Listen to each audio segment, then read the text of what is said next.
When someone comes to us for resume advice, they don't just want any resume advice, they want the best. And the best in the consulting industry is a McKinsey resume. I'm excited today to talk through the insights that we've gained from editing over 10,000 resumes in our process of helping people break into consulting. And we don't just edit for any firm, we always edit to the gold standard, which is the McKinsey resume standard. Today, I'm going to break down what makes a McKinsey resume, what they're looking for in the resume review process, and how you can build the perfect resume for McKinsey. Let's dive in. Number one, Harvard isn't enough. When you went to high school, the general saying was being valedictorian isn't enough. Because across America and across the world, being number one in your class, there's too many people to fit into the Harvards and the Princetons and the Yales of the world. So being valedictorian in high school isn't enough. Well, in college, going to Harvard isn't enough.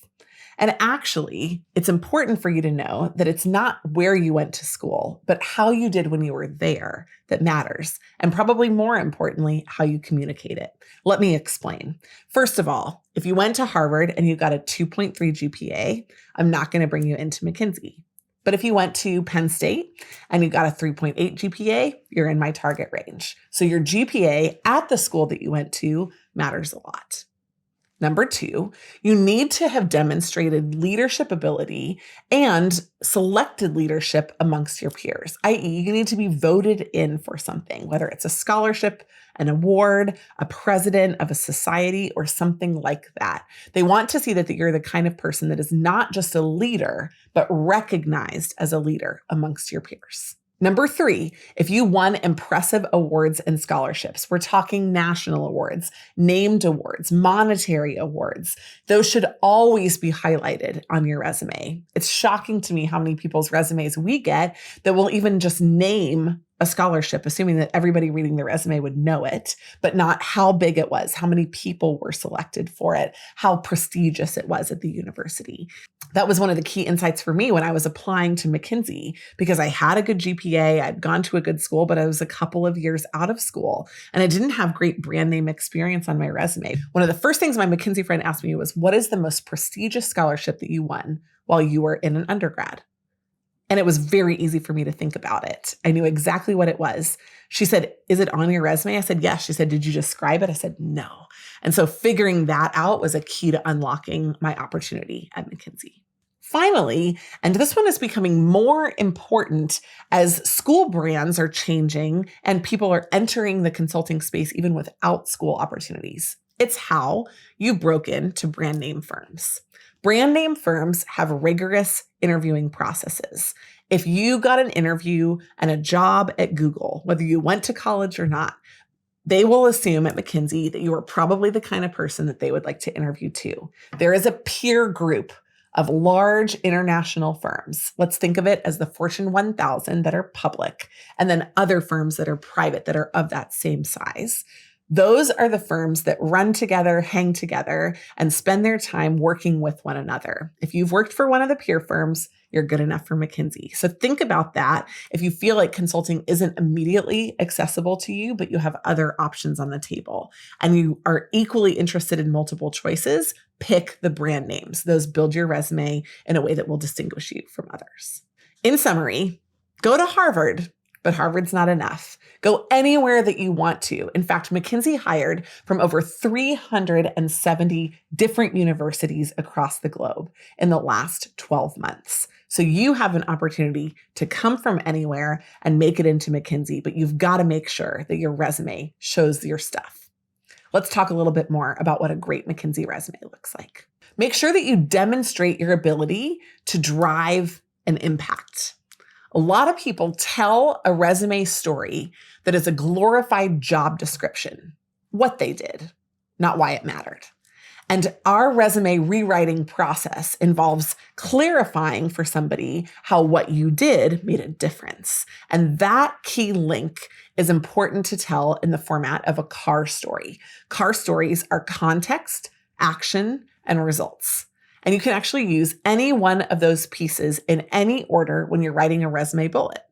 But if any of the pieces are missing, we can the bullet altogether. Or we take a stab at it and we say, hey, this is what we think this bullet should say. We send it back to the person who's applying to McKinsey, and then they send it back to us with additional information. So that CAR story, context, action, results, all three of those pieces together will really highlight not just what you did, but what impact it made for the organizations that you worked with. Each of your bullets should showcase skills and impact. So highlighting that you did something in Excel, that you wrote a code in Python, that you presented to a team of 5 people. What you did does matter, but then what they did with that information matters more. So use the context of the larger organizations that you've been a part of. If they took your 5 slides and made $1 million off of it, tell me that.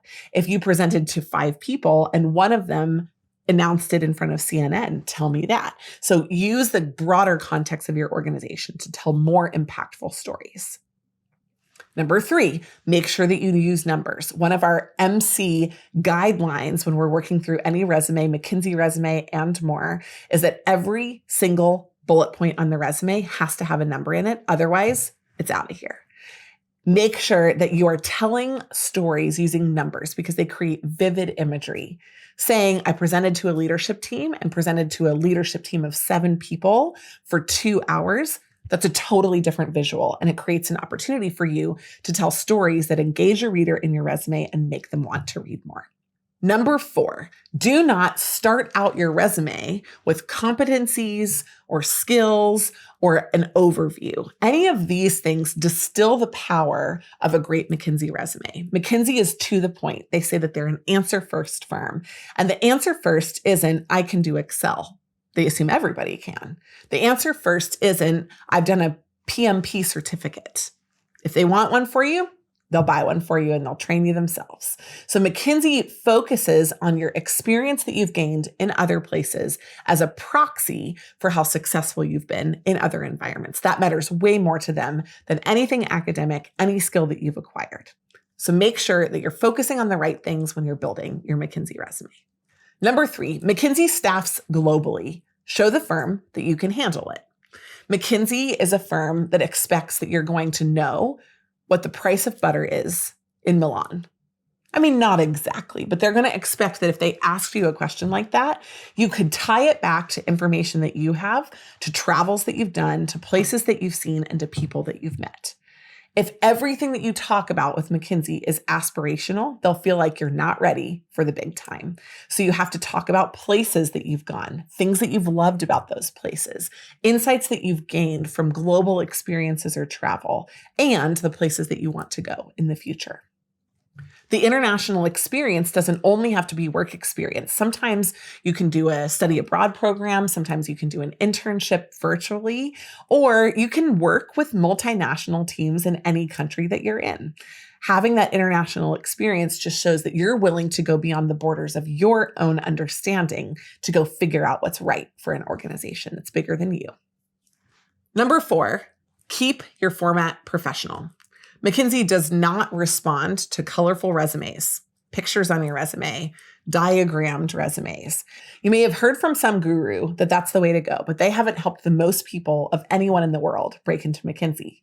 We know what they're looking for, and it's classic. They're looking for serif fonts, clean format in 3 to 4 sections. Usually education, leadership, and experience are the 3 main ones with a personal section at the end. They're looking for 3 to 4 bullet points and balance across the resume. They're looking for it to say, this just walked out of Harvard Business School or Wharton Business School or Columbia Business School. This resume looks exactly like what I would expect from any top performer anywhere.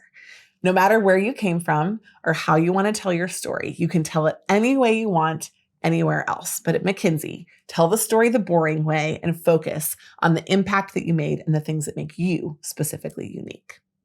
Last but not least, if you're junior, you're a generalist. If you're senior, you're a specialist.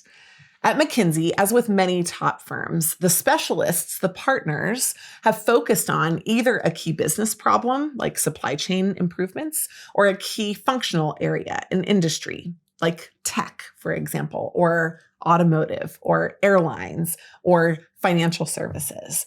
Depending on the history that you have, if you're a senior level hire, You want to leverage that to break into McKinsey in that specialized way. But if you're a junior hire, you want to tell your story on your resume that demonstrates that you're willing to go into any environment and ideally different ones in order to solve problems. That generalist nature, not the specialist nature at the junior level, will help you win, whereas the specialist nature at the senior level will also help you win. Knowing where you fit and what McKinsey expects is really the name of this game. We work with people that are in their second year of college all the way up through their second and third and fourth phases of their careers. If you don't know where you fit at McKinsey or how to tell your story, we would love to help. We can work with you one-on-one to explain what your background is, where the gaps are and how you can fill them if you need to, and also how you build the best story for McKinsey in your applications.